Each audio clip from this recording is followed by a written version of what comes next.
have an idea in your mind of something you want, and you deserve to get it. So how do you get there? Well, welcome to the Idea Space, a podcast devoted to helping you overcome frustration and make what you want a reality. I'm your host, Liddy, high school teacher turned entrepreneur.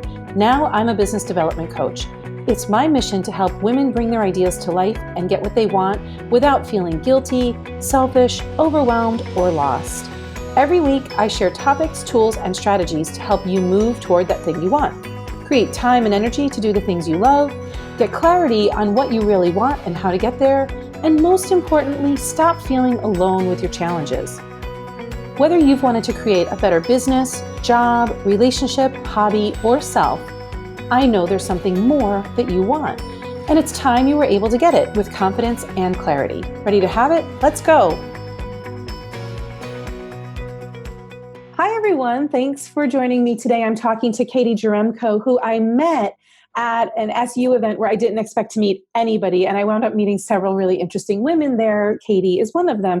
And I've invited her on, and she's given us her time to talk about how she took what her knowledge was in her education and made it something that she's excited about, something of her own. And she's completely transformed her life, and she transformed the place that she lives. And so, Katy, thank you for being here to tell us your story. I really appreciate it. I am so excited. I've been super expectant of awesome things with this conversation for like the last month or so. So I'm really excited. So I guess just quick background on me.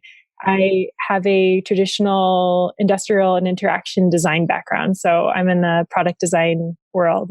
And when I was in college, I worked at this great program at Syracuse University called the Student Sandbox, where I learned a lot about entrepreneurship, which dove me into some really cool other opportunities. I worked at NASA as the entrepreneur. I worked with their open innovation program. Wow. And what we did there was we socialized data sets and we piloted projects between NASA centers.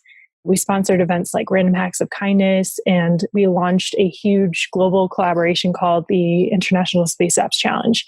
So all in all, that experience really kind of formalized in me a desire to share human knowledge globally and to help other people become more creative in their lives. It sounds like, I don't know a lot about what you do. It's not anything in my realm. So this is fascinating to me because it sounds like you take techie, sciencey stuff and meld it with the human psychology stuff. Exactly. Okay. Another word that many people use is user experience, which is kind of more narrow in the digital product design world, but it is really using psychology and understanding the technical and business constraints to design something that people can use, like thinking about human factors. So from that experience at NASA, I started a 3D printing hardware company with a couple of the folks that I met there. And we just really started talking about how 3D printing wasn't accessible to the human scale. Everything is like desktop size and bobbleheads and toys. So we decided to build our own large format 3D printer. And the original idea was to print compostable toilets out of plastic trash. That was like our initial huge dream. That sounds like just a small thing. Yeah, it was a big, ambitious, hairy goal. So we just put it on Kickstarter and did the easiest possible thing, which was made the printer and sold that. And we ended up making $250,000, so $250,000. And it was enough for us to buy inventory forward and then build the machines for actual customers. So it really helped us start our Kickstarter business. And then from there, we did a program in South America called Startup Chile, where we lived in Santiago, Chile for 6 months. And we, it was kind of like typical incubator style, but being immersed in another culture was really good for us as well. And so that was an amazing experience. And, just now after 6 or 7 years, we're finally getting to the recyclable material goal. Okay. Now I want to put a pin in this because your initial dream was this one thing, this recyclable toilet, right? Yes. Out of plastics. And 6, 7 years go by and now you're just beginning to touch on it because you had to have all these experiences in the meantime. Exactly. Yes. And this is what I want people to hear because everybody thinks, well, what happens is you tell somebody your idea and then you're like, but it takes so long to happen. That's what happens in real life. But what it looks like is happening on social media or in media in general is that everything happens so fast. Yes. But you're like hammering home my message all the time. Like this shit takes a long time. It really does. Yes. And even when we started getting traction, we still had to find our target market. It was still a period of us thinking that we would be servicing the entrepreneurs of the world who wanted to build their own solutions out of this. And we also thought developing countries would utilize this. And we were talking to a large soft drink corporation about piloting it in these really interesting areas, but none of those things panned out. We just kind of took as many opportunities as we could to try to get closer to the long-term goal. But it's been through like looking at grants and pitching at a lot of conferences and not being afraid of doing those things, even if you might fail. And we definitely fell on our face in the beginning a lot. It just really does take time. When you are suffering with these like peaks and then the valley and then the peak and then the valley, how did you manage your mind around that? Well, so when I did the 3D printing company, I left in 2016, but when I was there, and I still experience this, the valleys often were feelings of like, I don't know what I'm doing and I feel very incapable, and rightfully so. I didn't have enough experience going into it. I was very, very young at the time when we did that, and I still am, but it was like the valleys definitely are those moments where you're like, I don't know what this right strategy is here. I don't know how we're going to pay our salaries. I don't know how we're going to transport this thing across the states or whatever at Re3D. But that, even just recently for myself, I'm in the services business now. I have a firm called Two's Complement with my partner, Nico Valencia, and we do digital product design. And our main service is consulting and services with clients. And it's a totally different ballgame than selling a product. Yeah. Because you're selling yourself. And so I think the valleys lately have been more of this struggle internally to kind of quiet those negative voices in my head and try to write them down or put them in a bucket or something, because it's a lot different when you're not selling a product. You can hide behind the product. That's such a great point. Like when you're just selling yourself as a service, it's you. And if it's not going the way you want, it's so easy to like go inward and say, oh, I must suck. Exactly. It's very easy to take things personally. And I think in at least one of the biggest lessons I've learned in the past year or so is just empathy, having empathy for the other person on the other side to understand why they're making the decisions that they're making takes a lot of the onus away from you taking that on personally in business. But there are some things in business that are also personal. We work with a lot of entrepreneurs, for instance, and their businesses are their babies. So when something doesn't quite go right with either like they're battling some kind of legal issue on the side or something, and we hear about the challenges that they're experiencing, it is personal for them. So yeah, it's a fine line. So what made you move from having a product-based company to having a service-based company? Thanks for asking that. Well, I think for me, so my career path has not been straightforward at all. I thought when I was in college, I thought I would go down the typical career path in design and work for a company and grow up into management and become a director, et cetera. Even when I was doing my company, I didn't think that would be like my long-term thing. But I ended up really loving it and it fit me very well in my lifestyle. And then when I started working with some other companies in town, I actually worked with a company full time for a bit. And it was a very different experience not running your own company and working for somebody else for a little bit. Did you find you were kind of a terrible employee? Because I always think I'd be a terrible employee at this point. After having my own business for so long, I'm like, I don't know if anybody would want me to work for them. I think I definitely ruffled some feathers because I would take on a lot of responsibility that was not asked of me. And I would like want to be in the meetings. I want to hear what was going on. And I would try to kind of like have a strategy for how I was going to make change happen or create impact. And I think forcing those things at a company is very different from having your own company because you're setting the rules of the game when you have your own. And so that change, I think, was challenging for me and for my boss at the time. You were kind of like an intrapreneur. They didn't know that they had hired an intrapreneur. Exactly. But I guess the big dream that I'm kind of working towards from that experience was I decided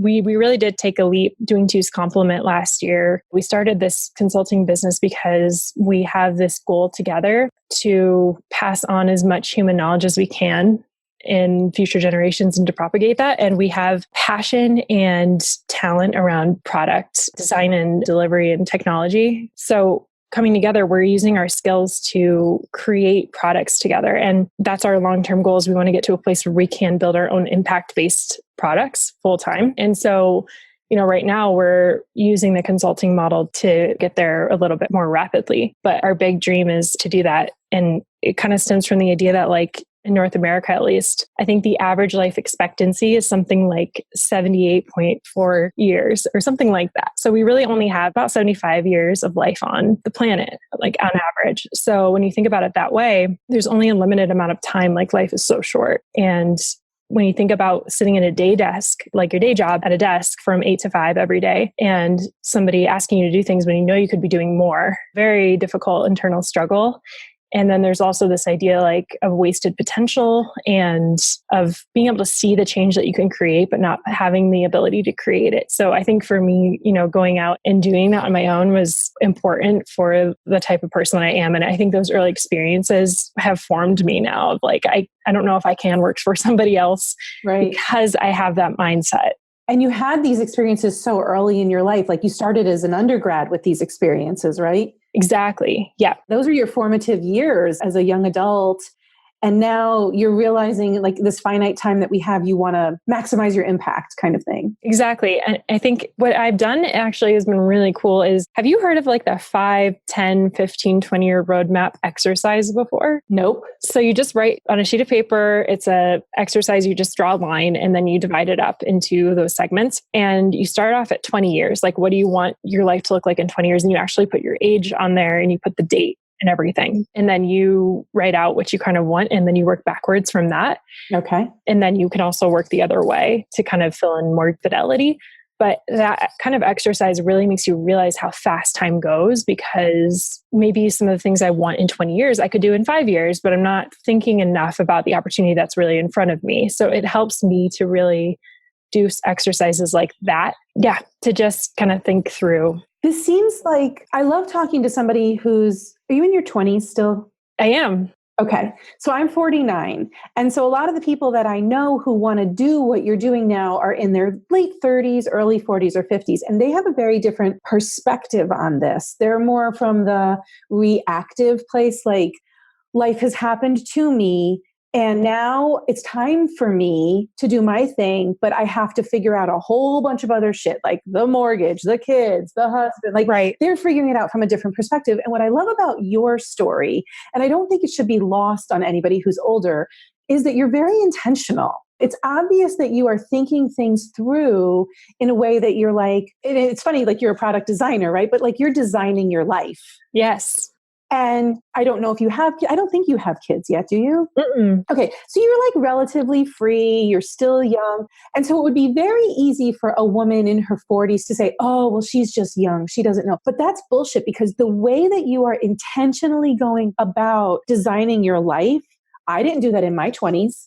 Yeah. A lot of us didn't do that in our 20s. And the fact that you're doing it now, I agree with you. Something that you might say I could accomplish in 20 years, you might be able to accomplish it in 10 or 8, right? Exactly. Because you're so intentional. And what I think that it's so inspiring to listen to you, because we can all be a little bit more intentional, regardless of where we are at our age or our station in life. We should all be a little bit more planny about what we want. I think that's really inspiring. Thank you. That's so nice to hear. I do feel like what you said really resonates with, does life happen to you or do you happen to life? Right. And even that roadmap, like when I really look at it hard, I'm like, I probably could do some of this stuff sooner. And so I think that's kind of an interesting aspect, but I do think sometimes about when I'm older and I'm not there yet. So I don't even know what kind of life experience I'm missing out on. But doing these exercises really helps me think about the type of person that I want to be. And if anything, it's not so much that I'm actually going to be that person in 20 years, because tomorrow I could change. Sure. But it's more of the idea of like, I'm present in the moment of like, here's the legacy that I want to leave behind. And I'm going to act today in accordance with those ideas. And I'm going to try to be in alignment with my higher self, just by kind of keying in on like what I envision for my life. And I think that's why that kind of exercise is helpful. But another one that really saved my butt in the past is called morning pages. And I'm not sure if you've heard of that before. This isn't based on the Artist Way? Is it the Artist Way? Okay. Yes. Okay. Yes. So tell everybody what morning pages is. It is this book called The Artist Way, and it's kind of a workbook, but it is basically taking the sobriety model from AA and bringing it to creativity. And it's a 12-week period where every week you're working on like a specific problem, like, oh, I have problems with finances, or I have problems with intimacy.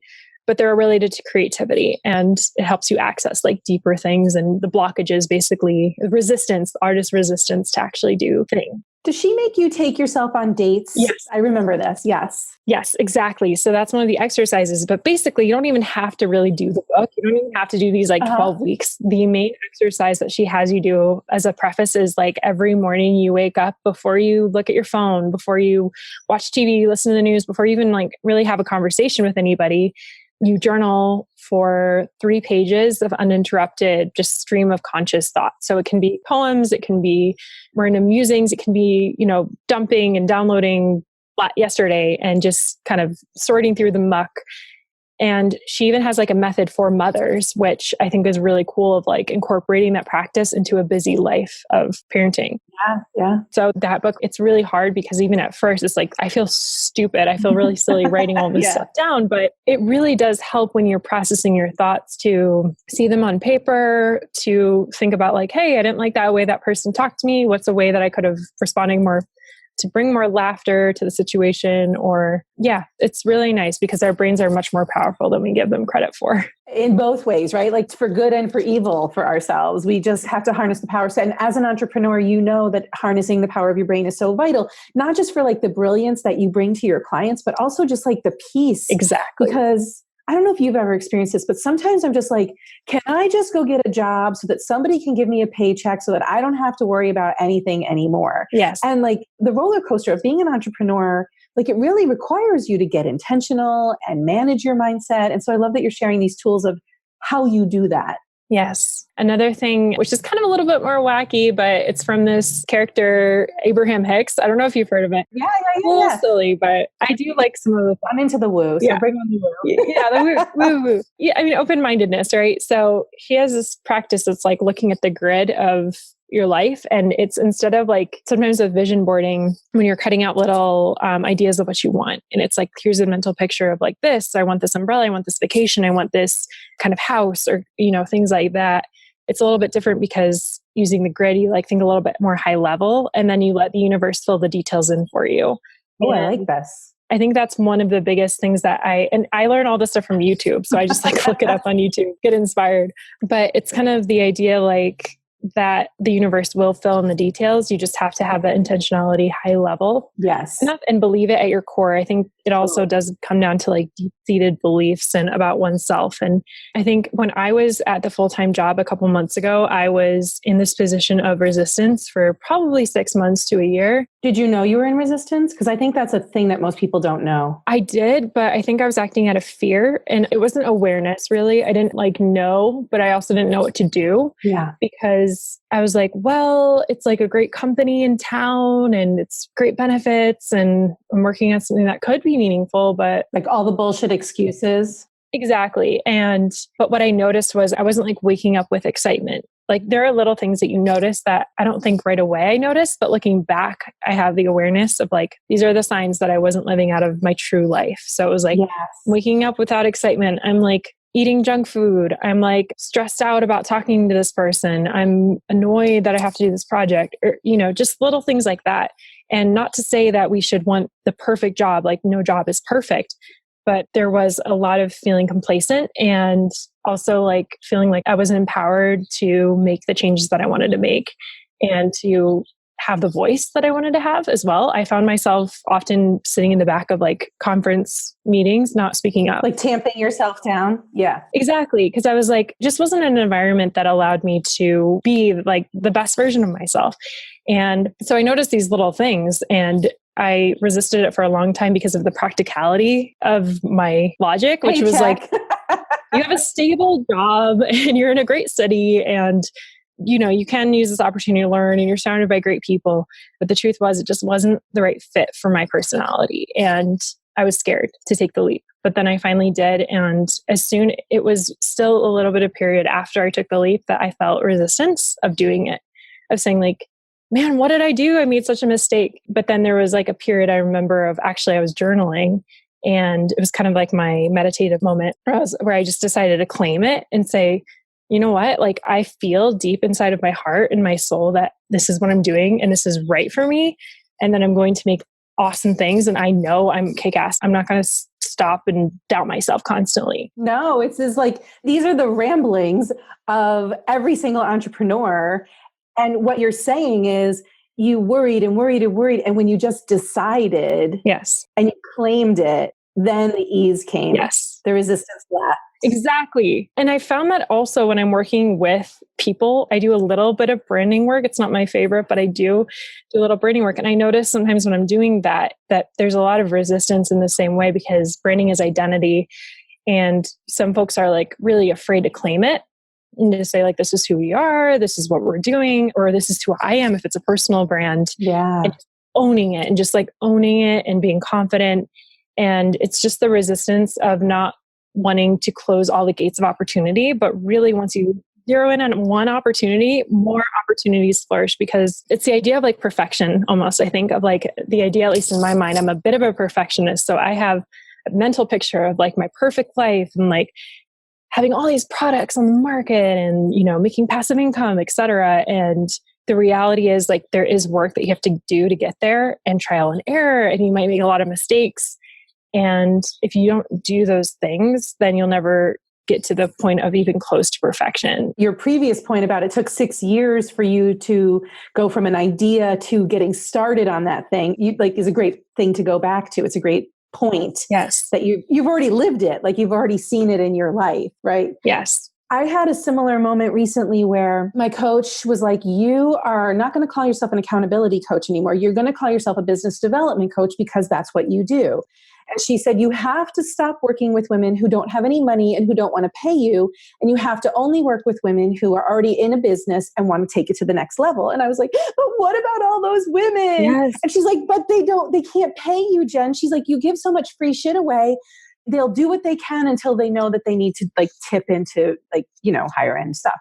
And so recently I had the same moment where you were like claiming it, Yes. Because I put out on a post, I work with women who are, and then I just like named the kind of woman.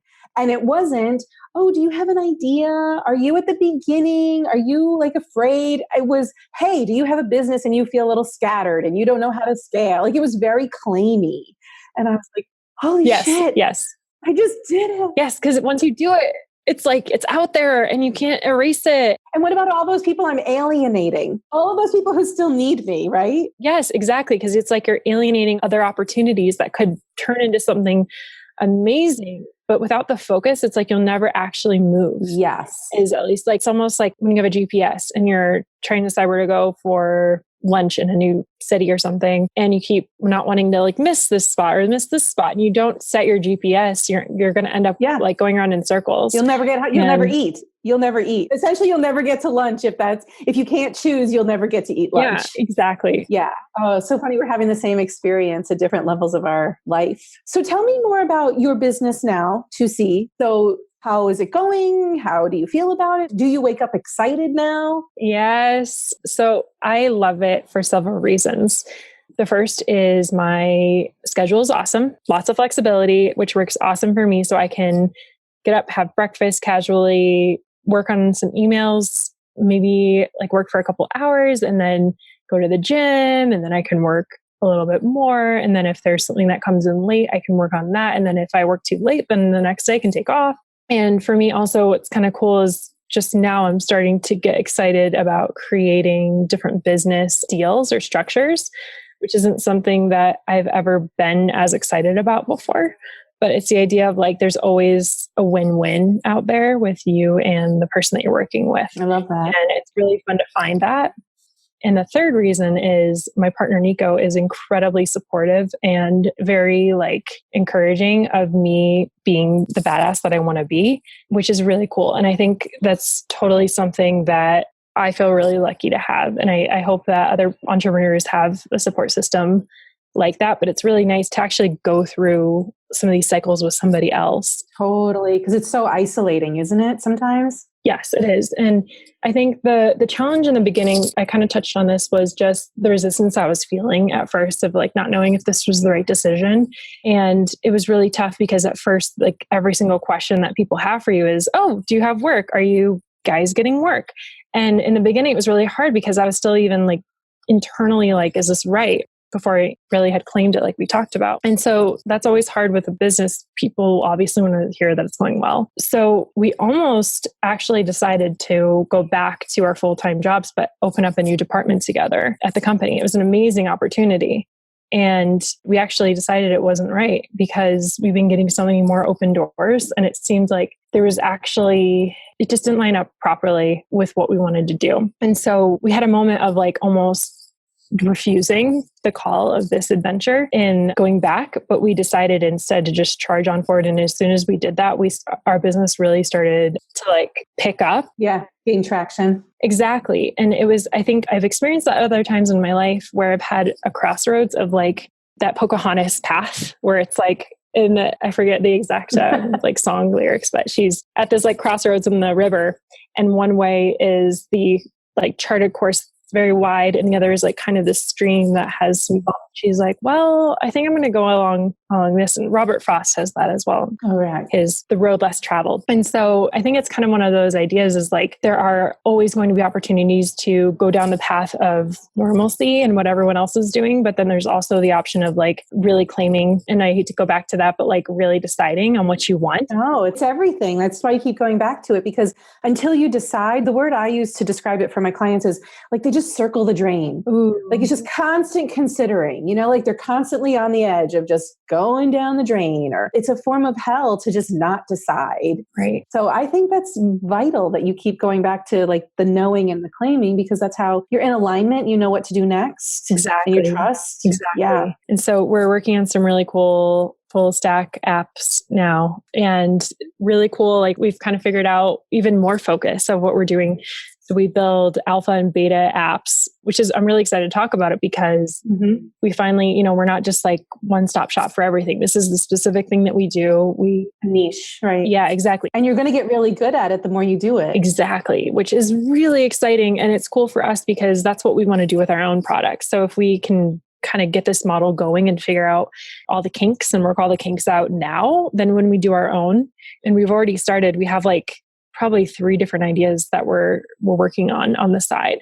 It's hard to find the time to do that though. I bet. And so, yeah, it's just like a cool point. It almost feels like the word that I would describe is breakthrough. Like this feels like a breakthrough year in many ways, where opportunities are just coming up and coming up. Like for instance, like we're having an awesome conversation about this, and it helps me to feel fueled about going forward. And I'm excited to like approach the day and work on more stuff because this is like what I'm doing. And yeah, it's your zone of genius. And having the conversation with you is encouraging me to do that. And I don't think that we would be having this conversation if I was still stuck at my day desk. Yes. And this is what fuels me and my heart. So it's little things like that feel like breakthrough almost. And that's kind of the word that's been resonating. And then the other word that we kind of were talking about last night was discovery, or like figuring it out almost, of like, we found a thing, like a eureka moment of this actually works. Like we're actually surprised that the way that we're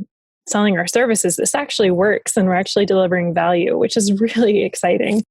Well, that's the whole point, right? Like that's what fills us up as entrepreneurs. Yes. So you're talking about so many things that every single entrepreneur needs to hear. And your journey is so similar to the people I work with. And so I'm really grateful that you're being so vulnerable and sharing it, because everybody thinks it's just them. Because people, like I have the benefit of talking to people all day long. Like I know the ins and outs of this stuff. I know that it's not just an isolated journey, but it's like, your journey is every entrepreneur's journey. So thank you so much for sharing it, not only your insights, but also some strategies that you use. And the point that I really want to make is that you at 20 something, without the tether of a job and children and all that other shit that will come your way and will be awesome. Yes, absolutely. But everybody experiences this. So whether you're in your 20s or you're in your 50s, like we all have to deal with the same shit. And if we don't deal with it, then we stay stuck at that day desk job. It's like stale water. Yeah. Circling the drain, just circling the drain. I love that. I love that idea. Katy, thank you so much. You were so generous.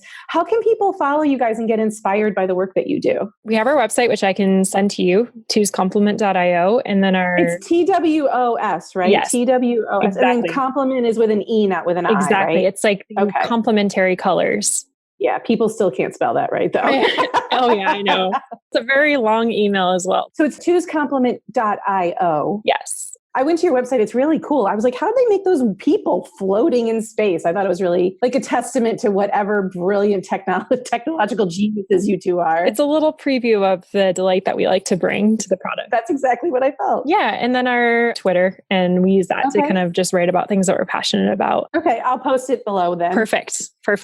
Katy, thank you. Is there anything else you want to share or say to people who are on this journey? Yes. First and foremost, be confident about who you are and who you want to be. And if you don't feel confident about it, start writing about that and like who you are, and find allies, find people who really support and love you to tell you repeatedly that you are that thing. I think it all comes down to beliefs, and the universe will provide if you truly believe in something. Totally. Thank you so much. Yeah. I appreciate it.